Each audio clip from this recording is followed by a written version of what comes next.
Welcome to the Leadership Zone. I'm your host, Sheila Walsh, Leadership Development Specialist, Coach and Researcher.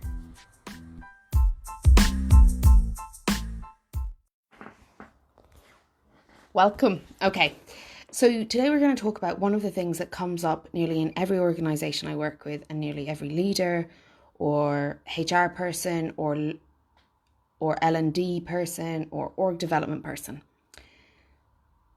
And it's this natural nature to see the blocks and the barriers and the challenges being external. So pointing to the other, often pointing up. Senior leadership teams get a lot of blame, some justified, some a form of avoidance. But one of the things that happens is we tend to blame out and up. We blame up, the people ahead of us need to improve their leadership, their skill set, their influence, their communications, their strategy. Or we blame out.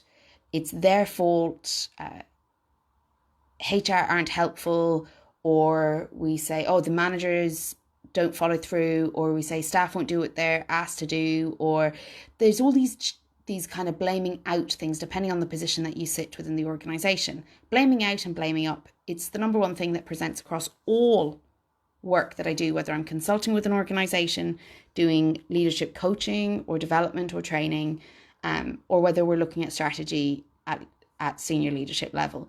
The thing is that usually we see very clearly how other people need to change, how they need to do development, how they need to change their methods, how their ways of communicating aren't helpful, how their influencing isn't helpful, how their style isn't helpful.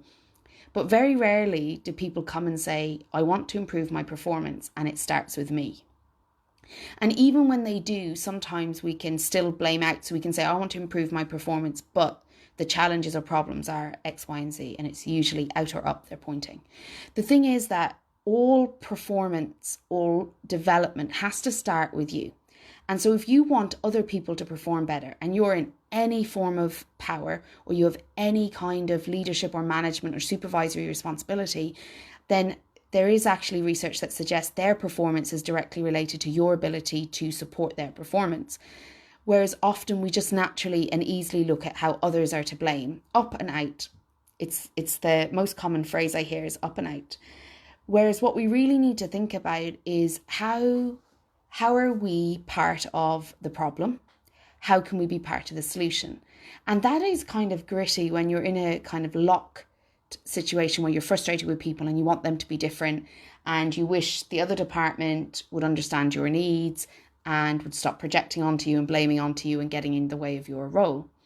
But the truth is that actually for an organisation to perform, we need a couple of things. We need leaders who support the performance of others, middle managers who know how to navigate that squeeze between their teams and senior leadership. We need employees who know how they aren't just rated on their individual performance, but their performance impacts other people's performance. And we need an organisation with policies and procedures and strategies for performance.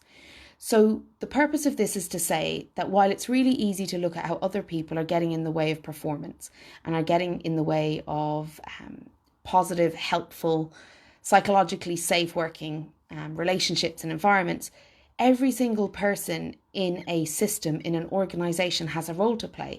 And that role is understanding other people's perspectives, understanding what is based on their decision making, what they need to take into account when they make decisions, and also to think about how we can collaborate on decision making that has tension involved.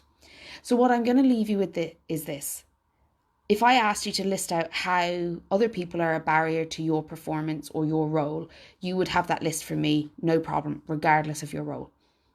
But if I ask for you to tell me how you become a barrier to other people's performance, your team, your peers, your colleagues, your senior team that you work with, how are you getting in the way? How is your performance? How is your approach? How is your style? How is your communication? How is your influence?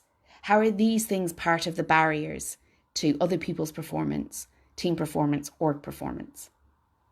That's a really hard one. So what I would say is if that leaves you with a sense of, I want to do something about it, but I'm not sure where to start, then do pop onto my website. You'll get a link in the show notes and book a free leadership consultation with me. And together we can assess what you need to focus on, what is reasonable to expect from a coaching process, and what you should be aiming for. What kind of outcomes could you create with the right support? So before you jump to what everyone else needs to do and send all your team on different training, ensure that you are role modeling the very change that you want to see, and not just because you're behaving the way you prefer, but because you're also stretching yourself in your own development or training.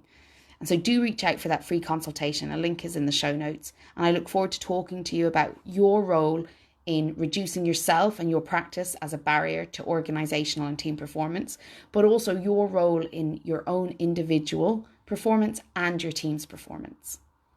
Hopefully I speak to you soon. Take care.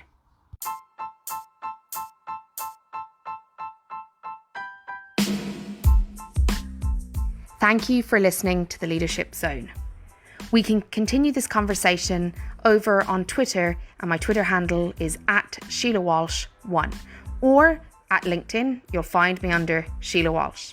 To book a free consultation to discuss your leadership needs or the leadership development needs of your organisation, simply visit my website www.sheilawalsh.com and book a free leadership consultation. I look forward to hearing from you.